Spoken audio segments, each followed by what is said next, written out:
Honestly, Dustin improved his wrestling game a lot because always you have the trouble with the wrestling fighters who have good skills, wrestling skills. That's why There's a reason people keep saying Russia churns out some of the most dominant combat athletes on the planet, and Dagestan sits right at the center of that reputation. Brutal terrain. Wrestling with actual bears. A mental environment closer to psychological warfare than a typical training camp. When you strip away access to high-tech gyms, something interesting happens. People stop waiting for the right equipment and start inventing their own. That's the story of Dagestani fighters in one sentence. They took old-school fundamentals, combined them with whatever was lying around, and built simple, brutally effective methods for building strength without sacrificing speed or performance. By the time this video ends, you'll understand the exact conditioning methods used by fighters like Khabib Nurmagomedov, Islam Makhachev, and Magomed Ankalaev, the same approach that's produced some of the most feared names in the sport, built without a single high-tech machine in sight. Who's talking? I'm Tishi, and this channel exists to show you how to train like the athletes and characters you already admire. Today, we're breaking down the training system behind some of the most dominant fighters to ever come out of MMA. Uncle's a beast. I've trained with him for years now, and every time he's in camp, every time he's in town, you already know it's going to be a war. That's the kind of thing people who've actually trained alongside these guys say, almost in disbelief. I don't know, man, I think he grew up in a cave or a mountain somewhere. The guy's just pure nature. He's a mountain himself. From the outside, it genuinely looks like these athletes are operating on a different frequency entirely. Picture a young Khabib wrestling actual bears in the mountains of Dagestan. Islam Makhachev grinding through grappling drills and live sparring for hours without let-up. Magomed Ankalaev throwing the same jab over and over inside a cramped, unremarkable gym, refining it until it stops looking like a punch and starts looking like a reflex.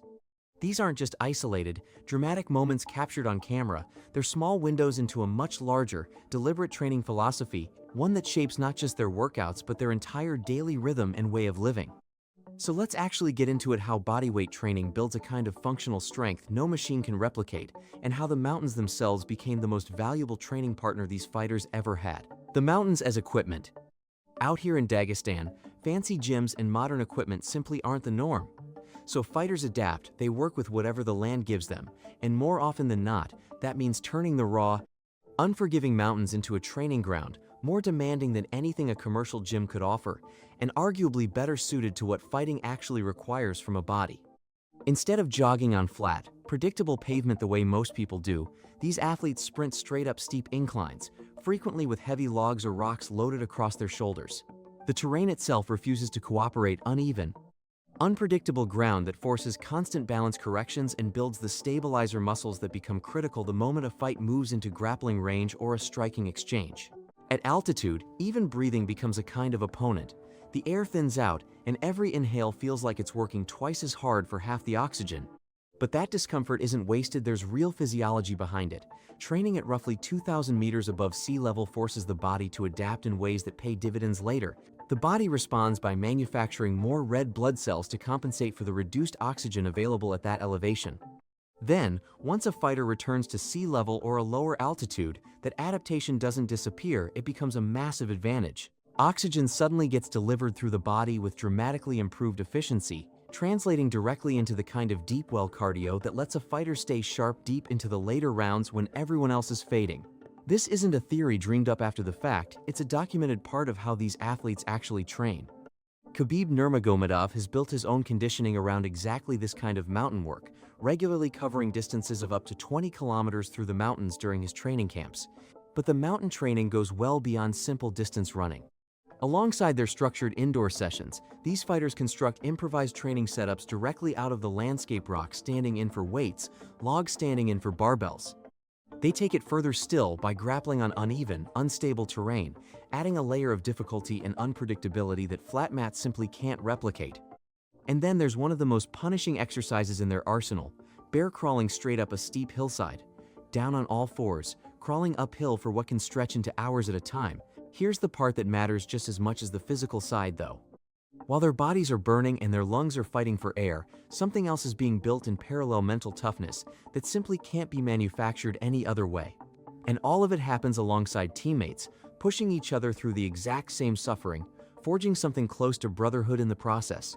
That shared history is exactly why, When a Dagestani fighter finally steps into the octagon, the moment feels like nothing compared to what they already survived in those cold mountains. Opponents figure this out quickly. These aren't simply tough fighters in the conventional sense. They're something closer to a force shaped directly by the land they grew up on, united by a kind of resilience that's difficult to manufacture anywhere else. So while plenty of athletes lean on expensive gyms and cutting-edge equipment, these fighters built championship-level conditioning almost entirely from what nature handed them. And here's the encouraging part for the rest of us. Watching from far outside Dagestan, their actual training structure, once you break it down, is surprisingly simple, especially compared to the elaborate periodized programs plenty of other elite MMA athletes rely on. Building the routine. The core of Dagestani training leans heavily on cardio, as we've already seen through their mountain conditioning, layered together with endurance work, raw power, and speed development specifically aimed at engaging fast-twitch muscle fibers. What follows is a training structure pieced together from the footage available of these fighters, training either indoors or out in the mountains of Dagestan themselves. As for equipment, none of it is strictly mandatory, but it helps. Sandbags, dumbbells, a punching bag, resistance bands, and sparring pads. If you don't have access to any of that, improvise the way they do. No sandbag? A heavy backpack works fine. No punching bag. Shadow box instead. The equipment was never really the point. Here's the framework for the strength and conditioning side of things, built to slot alongside your existing martial arts training. 4 days a week, 2 sessions each day, 1 in the morning, 1 in the afternoon or evening. Mornings are dedicated to cardio. Afternoons rotate between 2 separate conditioning circuits built around strength and resistance work. Each session runs somewhere between 30 and 45 minutes. For the cardio session specifically, alternate between 2 approaches. One day, keep it steady, state a light jog or a swim, nothing explosive. On the following days, shift into higher intensity work like sprint intervals. Choose freely from whichever cardio option fits your day, but do it outdoors whenever possible. That's part of the whole approach, training the way these fighters actually trained. For the second session of each day, you're picking between 2 structured circuits. Let's break each one down in full. Circuit 1. Indoor foundations. Start with a proper warm-up 10 minutes on the treadmill at a steady, unhurried pace, purely to get blood moving through the muscles before anything demanding begins. From there, move into the first superset, Zercher squats. Cradle a barbell in the crease of your elbows and squat up and down from that position. It's essentially a standard squat, except the positioning places significantly more demand on your upper back. This exercise is especially useful if you have access to weight but no squat rack, and it builds a very specific, functional kind of strength, the sort that matters if you ever need to physically carry another person's body weight, whether that's for sport or simply real-world necessity. Next, treadmill sprints. 30 seconds at full speed, 30 seconds at an easy recovery pace, repeated continuously for 5 minutes.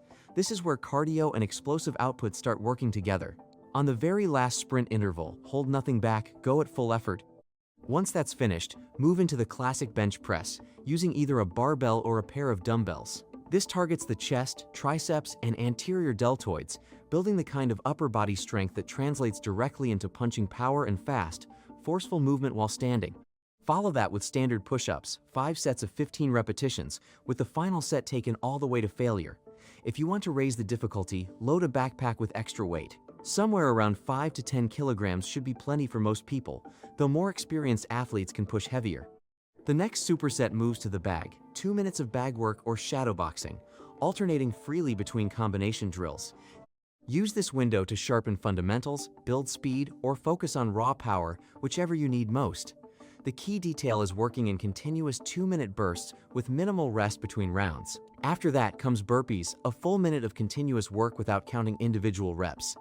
This single exercise hits nearly every muscle group at once while building explosive power, resistance, and serious cardiovascular demand, all while burning through a significant number of calories. Follow that with 15 repetitions of tricep dips, focusing on controlled, full-range movement rather than rushing through with momentum. The final exercise in this circuit is the dumbbell lunge walk. Choose your weights and move forward continuously through walking lunges, lowering with each step and pushing forward. You should feel this directly in the quads and glutes. No dumbbells on hand, filled water bottles or a bag of rice work just as well. This movement also does real work for flexibility, range of motion, posture, and overall balance. Circuit 2, outdoor and unfiltered. Now, it's time to move outside for the second circuit, where the focus shifts entirely toward raw power, endurance, and working directly with the elements. No equipment beyond what nature provides, just you, the outdoors, and a serious amount of grit. Begin with halos. Grab a kettlebell or dumbbell and circle it around your head in a controlled motion 10 repetitions clockwise, then 10 repetitions counterclockwise. This primes the shoulders, core, and grip before the harder work begins, essentially sharpening your tools ahead of the battle to come. If you want the full Dagestani version of this movement, swap the kettlebell for a rock. From there, move into weighted woodcutters. Using a dumbbell, perform a chopping motion that closely mimics swinging an axe into a piece of wood, which makes sense since the muscles being targeted are nearly identical. 15 repetitions per side, prioritizing clean form over raw speed. This movement builds rotational strength, which translates directly into generating power behind strikes and takedowns. Set the weight down and drop straight into plyometric push-ups. Keep the core locked tight and the body in a rigid straight line, actively squeezing through the midsection on the way down to avoid letting the lower back sag. These remain a staple exercise for good reason. They build serious upper body strength alongside real stability. Time to get explosive. Sprint drills. Sprint 25 meters at full effort, then immediately drop down and throw 20 ground and pound strikes. A grappling dummy works well here, or alternatively, lay a heavy bag or sandbag flat on the ground. This option tends to work best since it more closely mimics the resistance of an actual opponent underneath you. Use hammer fists to generate power while protecting your knuckles, then mix in straight punches and hooks for variety. Next comes weighted squat jumps. Grab a sandbag, a set of dumbbells, or genuinely anything with real weight to it. Drop into a squat, then explode upward by driving hard through the legs. 20 repetitions total. This exercise builds serious leg power and explosiveness, which carries directly into takedowns and the rapid directional changes wrestling constantly demands. Now for the real test, hill sprints. Find a genuinely steep hill and sprint to the top 8 full rounds. After each individual sprint, drop immediately into 20 sit-ups paired with air punches, directly targeting the abs and obliques for serious core strength. Then get back up and repeat the sprint. This piece alone will spike your heart rate and torch calories at an aggressive rate. Following that, grab a medicine ball and slam it into the ground with full intensity 20 repetitions, channeling everything you have into each individual slam. This builds core strength, grip power, and the same kind of explosive force that fuels throws and strikes alike. Close the circuit with tricep dips, 20 repetitions this time, using a bench, a log, or even a flat rock if that's what's available. Keep the elbows tucked in tight and control the movement fully rather than rushing it. Strong triceps matter enormously here, both for creating distance against an opponent and for maintaining control during grappling exchanges. Finish everything with 5 straight minutes of all-out bag work or shadow boxing. This is where you empty whatever's left in the tank, throw full combinations, keep your feet moving, and picture an actual opponent in front of you. By the time it's over, you should be completely soaked in sweat and feeling like you just went to war. This circuit is genuinely brutal, deliberately built to push past comfortable limits. Stay hydrated throughout, aim for 3 to 4 cups of water once you're finished, and don't skip stretching afterward for recovery. Nature's weight room. Now let's look at how these fighters prove that Mother Nature's version of resistance training holds up just as well as anything you'd find in a modern gym. To be clear, they absolutely still have access to traditional gyms and they do rely on bench presses, deadlifts, and similar staple lifts. But what makes their overall approach so distinct is the way they layer in far more natural methods alongside all of that. They'll grab rocks and stones of wildly different sizes and shapes and repurpose them as makeshift dumbbells and kettlebells.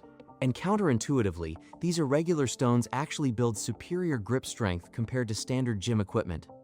A dumbbell, no matter how many times you pick it up, stays exactly the same shape every single rep.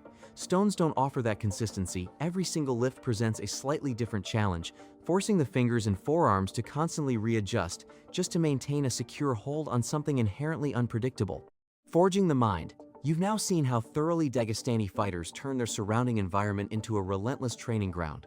But there's another layer entirely worth breaking down: how they deliberately toughen their minds, building the kind of composure that keeps them stable in exactly the high-pressure moments where most competitors would completely lose their cool. Beyond the physical training, these fighters actively work to callous their minds using a specific set of techniques, starting with extended fasting. They'll push their bodies through demanding physical work while going 18+ hours without eating anything at all. And it gets more intense from there. They'll also submerge themselves headfirst into ice-cold water.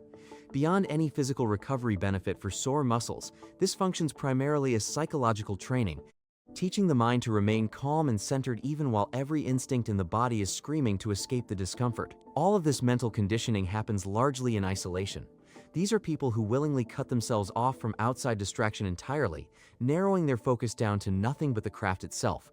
No distractions, no excuses, just pure, uninterrupted focus aimed squarely at becoming the best possible version of themselves. It's precisely that isolated environment that allows them to build a mental game every bit as formidable as their physical one, arguably more so.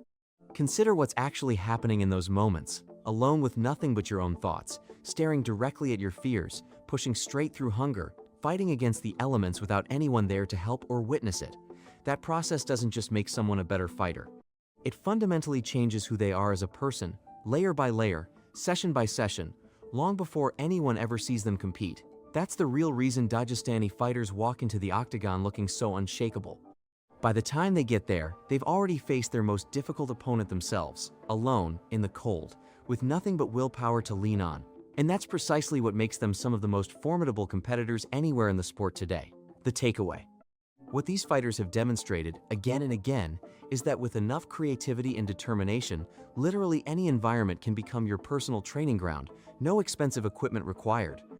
It all comes down to adapting to what you have and finding a way to overcome the limitations in front of you, exactly the way they've done for generations. Good luck out there, and let's get to work. If you made it all the way to the end of this one, drop a like and consider subscribing. Let me know your thoughts in the comments below, and I'll catch you in the next video.